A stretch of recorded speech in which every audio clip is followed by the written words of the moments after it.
Welcome to my world. Welcome to my world. Welcome to my world. Hi, and welcome to my world. And how are you? Well, good. Well, today we're going to continue to finish our studies in law. Our first video was the legal system versus the lawful system. Our second video was why is your name in the all caps? And in this video, we're going to be covering your signature, which is versus your appellation, which a human has, your signature, and the straw man, your dead corpse. The person or the straw man is who you represent when you go to court.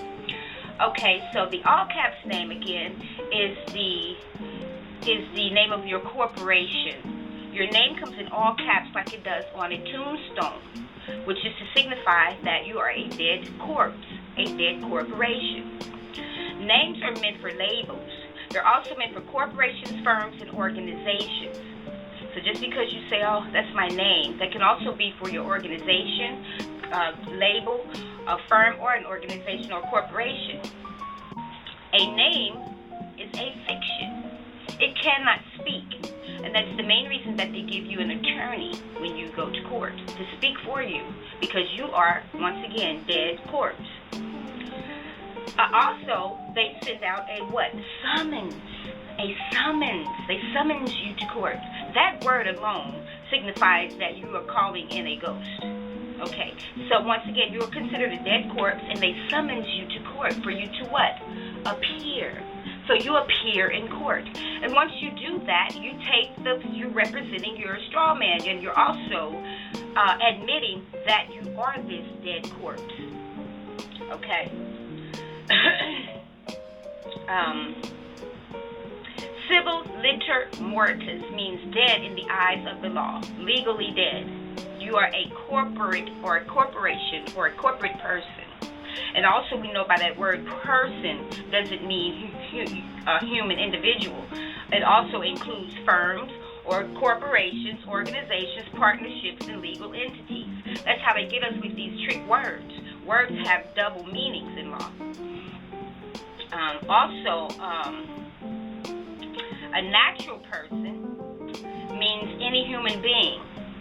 Human being. Now we're getting into outside the law. A natural person is any human being who is a legal entity, but distinguished from the artificial person, like a corporation, which derives its status from the law, and that comes from Rat Law Dictionary 1955. So when you stand up, you want to stand up as a natural person, not this corporate person. And also, again, I said in one video how they pat down your person when you go to jail or whatever. They pat down your person. They never say your body because they're not admitting that you're a human, but a corporation. Let's see. Fictitious names are in all caps. They're counterfeit or pretend names, and taken by a, quote, person to deceive or mislead. Can be assumed by a natural person. Can be assumed by a natural person. So we're taking on these fictitious names as if they were our own, but they're not. Your name is not in all caps. That's not you. That's a corporate person. The straw man. The straw man, according to the Webster Dictionary, the 9th edition, is a weak and imaginary opposition set up only to be easily confuted. It's a person set up to serve as a cover or a questionable transaction. It's a stand-in. Okay. So your straw man, he has no brain. He cannot speak for himself. He does not think, which a corporation are these things as well. That's why they assigned you an attorney to speak for you. But as a lawyer, a layman, you can start speaking for yourself now, once you learn the law. Signatures are very important. They bind you to contracts. Okay, if you don't want to be binded to something, you don't agree to it, stop signing things. Okay, and you're signing as your corporation, because we know human beings have autographs, but your corporation has a signature. Erie Railroad Company versus Tompkins where there is no contract, there is no obligation. Okay? So no signature, no contract, no agreement, no obligation. What do they have over you? No jurisdiction.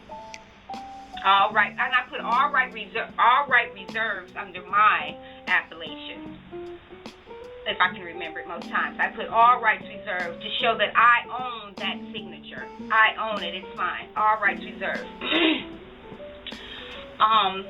There are a few presumptions in law. You are presumed to be this artificial person. When they summons you and you show up, then you are admitting to be this straw man.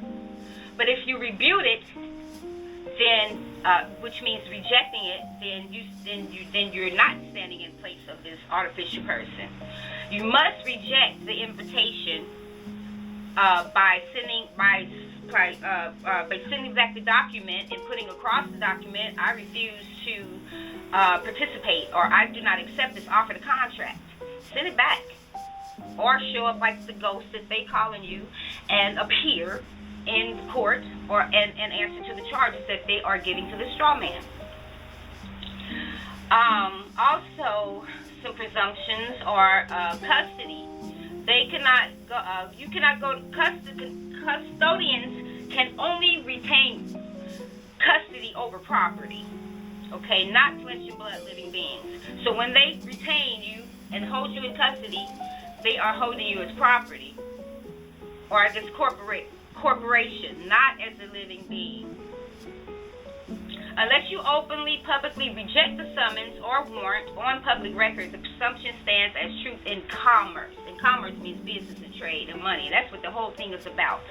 Business, commerce, trade, and extortion. Okay. I guess that's all I want to talk about in this video real quick. Anything that I'm not saying, I will type, of course, and put in the video. You just have to read it. But also look at the end of the video. Stay tuned, and I'll put a couple of some definitions, and just wait for the end, because I have something special for you at the end. Okay, hope this video was enlightening. Learn who your cat name is, why it's in all caps, ask questions. Know your status in law. We're elevating your status now because you're learning what your status is and how to get out of these things. So we're elevating your status. As you learn more about law, your status will grow. Okay, talk to you soon. Love and peace. Bye.